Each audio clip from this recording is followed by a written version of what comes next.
All right, you got a lot of scandals going on so far, and the Democratic Party hasn't really taken over like they can and are about to in a couple of weeks. But how many more Blagojeviches or Rangels do we need before the party starts living up to its promise that Pelosi put out there that it's going to be a very clean and the cleanest ever and the most ethically high standing in the history of this country? It's not happening so far. We're back with our pundit pit, and you know him well. Julie Rajinski's right in the middle. David Callahan's right around her. Tyler Harber's in the middle, and Andrea Tantero's to my immediate left. Andrea, we'll start with you. No scandals yet in the pit. Scandals yet. But now we understand that Governor Blagojevich and the relationship with Barack Obama, Obama has done his internal review, and it turns out they're clean. A 4-day investigation. Can we turn the page? Well, so they say. When you're in a presidential transition office, your emails don't apply to the Freedom of Information Act, which means that you can ask for their emails and you can make them public. So if Barack Obama really stands for change, I encourage him to be transparent and present all the emails that have been happening while he's been in this presidential transition stage. He hasn't done it. So if he's not going to be the status quo, if he's not just going to come out and say everything he stands for, you know, then who really is the guy? I mean, he says that he's clean, but how do we really know? Wait a second. The U.S. Attorney himself said that Barack Obama was clean. There was never any implication from the U.S. Attorney's office. But then why release this today? Because he was asked to. Because the U.S. Attorney asked him. There was no injunction. There was no. Excuse me. Let me just say this. In press terms, when campaigns and elected officials put things out on holidays, Friday afternoon, he was asked to wait. He was asked to wait by the U.S. Attorney. 100%. He wanted to do injunction or impediment legally. They could have. There's no gag order. So, David, I want you to get in here. But do you think the 4-day investigation of yourself will ever make people feel as though there's nothing there? Well, they've been looking into this from the moment the story broke, so it's not a 4-day investigation. But let me just take a step back here. In the spirit of Christmas generosity, I want to say something about the politicians. Look, corruption is a bipartisan thing.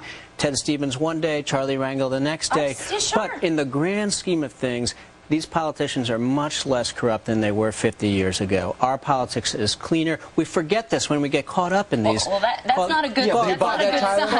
Look, in 1994, when Republicans came to power, they came to power under similar circumstances. There were scandals. They came to power and said, we're going to clean Washington up. In 2006, Democrats come to power saying the same thing. We're going to drain this swamp. We're going to make Washington better. Now, throughout those years, between 1994 and to current, you see a number of laws outlawing lunches with lobbyists, outlawing a number of loopholes in the lobbyist system, and now you have a situation where lobbyists are so far removed from the process they may not even be effective. So now we're down to the core. Now we've removed all these layers and we have just the core, and it's all about greed.